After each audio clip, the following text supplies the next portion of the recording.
ఒకటి, భగవంతుడు మనల్ని ఎట్లా చూస్తాడు. రెండోది, నవవిధ భక్తి మనం ఎట్లా దాన్ని ట్యూనప్ చేసుకోవాలి మన లైఫ్లో ఈ సత్సంగాల ద్వారా, ఈ విష్ణు సహస్ర పారాయణం ద్వారా. ఈ రెండు విషయాలు మీతో పంచుకుంటాను. చెప్పేతోడు ఏంటంటే ఒక చిన్న మనకి నేను అని ఎప్పుడైనా వాడితే అది మీకుగా భావించుకోండి, మీకుగా పాయింట్ అర్థమవుతుంది. మొట్టమొదట మనం ఎవరన్నా ఒక వ్యక్తి రాగానే అతను చూస్తాం, చూడగానే ఒక స్కాన్ చేసేస్తాం. ఎంత అందంగా ఉన్నాడు, ఎంత సొమ్ములు వేసుకున్నాడు, ఏం చదివిండొచ్చు, ఏ వంశం వాడై ఉండొచ్చు, ఏం వ్యాపారం చేయొచ్చు, ఏ కులం వాడై ఉండొచ్చు, ఇవన్నీ స్కాన్ చేసేస్తాం ఒక సెకండ్ కదా. మరి భగవంతుడు ఇంతమంది వస్తా అంటే ఏం స్కాన్ చేస్తాడు అంటే అతనిలో ఉన్న భక్తిని మాత్రమే స్కాన్ చేస్తాడు. దానికి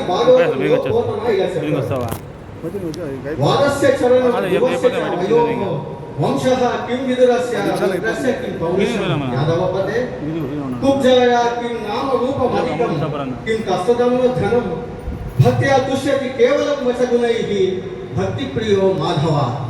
ధర్మవ్యాధుని వ్యాపారం ఏమి, మాంసం ముక్కలు అమ్ముకునేవాడు, అతనికి మోక్షం ఇచ్చాడు. ధ్రువుని వయసు ఎంత, 6 సంవత్సరాలు ఇచ్చాడు. కుబ్జ ఎంత అనకారి, ఆమెకు మోక్షం ఇచ్చాడు. కుచేలుని దగ్గర ధరమే ఉంది, అతనికి మోక్షం ఇచ్చాడు. దుర్గసేనుని యొక్క వంశం ఏంటి, ఎంత నీచ వంశంలో అతనికి మోక్షం ఇచ్చాడు. అట్లా మనం అవతల వ్యక్తిని చూడగానే ఇవన్నీ చూస్తాం. కానీ ఈ సత్సంగం, ఈ విష్ణు సహస్రనామానికి వస్తేనే అవతల వ్యక్తులు కేవలం గోధుమలు మాత్రమే కనిపిస్తాడు. ఇదంతా మీరు పరీక్ష చేసి చూసుకోవచ్చు. ఒప్పేంటారు కదా. ఓకే. ఇకపోతే మనలో భక్తిని ఎట్లా పెంచుకోవాలంటే, భక్తి అనేది 9 రకాలు. 9 రకాల్లో శ్రవణం కీర్తనం విష్ణు స్మరణం చ పాద సేవనం అర్చనం వందనం దాస్యం సఖ్యం చ ఆత్మనివేదనం. సఖ్యం చ ఆత్మనివేదనం ఎట్లా వచ్చింది? మొట్టమొదట పుట్టినాను, మొట్టమొదట ఆ భగవంతుని గురించి విన్నాను, శ్రవణం. తర్వాత కీర్తనం, పాటలు విన్నాను, ఆయన పాటలు భజన చేశాను.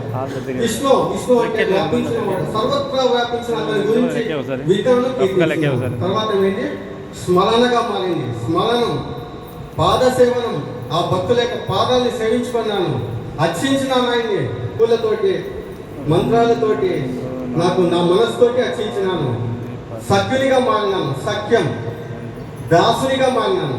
చివరిగా నా ఆత్మని ఆయనకి అర్పించినాను. ఈ ఆత్మని ఎట్లా అర్పించాలంటే అన్నమాచార్య ఒక చిన్న కీర్తనలో చెప్పాడు, 2 లైన్లు మాత్రమే చెప్పాడు. గోవింద అంటే ఏమైతుంది తెలుసా? పాపాలు వెళ్ళిపోతాయి. అది ఎట్లా పోతాయంటే అన్నమాచార్యుల వాళ్ళు చాలా బాగా చెప్పారు. గోవింద నామము చేత కుదించే భవములంటే పావనమాయను నీ భక్తి వల్లను. గోవింద నామము చేత కుదించే భవములంటే పావనమాయను నీ భక్తి వల్లను. శ్రీ వెంకటేశ నన్ను చేకొని నీ శరణంటిని, నిన్ను చేకొని నీ శరణంటి, ఇదివో నీ చిత్తము. ఇదివో నీ చిత్తము అంటే ఆయన దగ్గరికి పోయినప్పుడు ఇది నీది అని చెప్పగలగాలి. ఆయన దగ్గరికి పోతానే నేను అంటాను. నేను అంటే నా బ్యాక్గ్రౌండ్ అంతా వచ్చేస్తుందండి ఆయన ముందు స్కానింగ్లో. కాబట్టి మనం ఆయన దగ్గరికి పోయినాడు, ఇది నీది అంటే ఆత్మనివేదన అయిపోతుంది అంతే. ఈ విష్ణు సహస్రనామ పారాయణంలో రోజు నేను వీలైన వల్ల వచ్చి కూర్చొని చేస్తే ఈ 9 విధాల భక్తి మనలో కలుగుతూనే ఉంటుంది. వింటూ ఉంటాం, మధ్యలో ఆపేస్తాం, దగ్గు వస్తుంది, ఆపేస్తాం, కానీ పక్కవాడు చెప్తా అంటే వింటాం. అది అక్షరగా మారుతూ ఉంది, మనసులో భావనగా మారుతూ ఉంది. ఉన్నట్టుండి కళ్ళు మూసేసి ఆయన చెప్తానే మంత్రంలోకి వెళ్ళిపోయింది, ఉన్నట్టుండి వెళ్ళిపోతుంది. ఆత్మయోని స్వయం జాతో వైకాన సామగాయన దేవకీ నందన స్రష్ట క్షితీశ పాపనాశన. చూడండి, ఆత్మ అంటే అట్లా పాపాలు వెళ్ళిపోయి మనల్ని ఆయన గట్టికేస్తాడు. ఈ విధంగా మనందరం భక్తి పెంచుకుంటూ మన జీవితాన్ని ఉద్ధరణ చేసుకోవాలని కోరుకుంటూ ఈ అవకాశం ఇచ్చినందుకు అందరికీ ధన్యవాదాలు.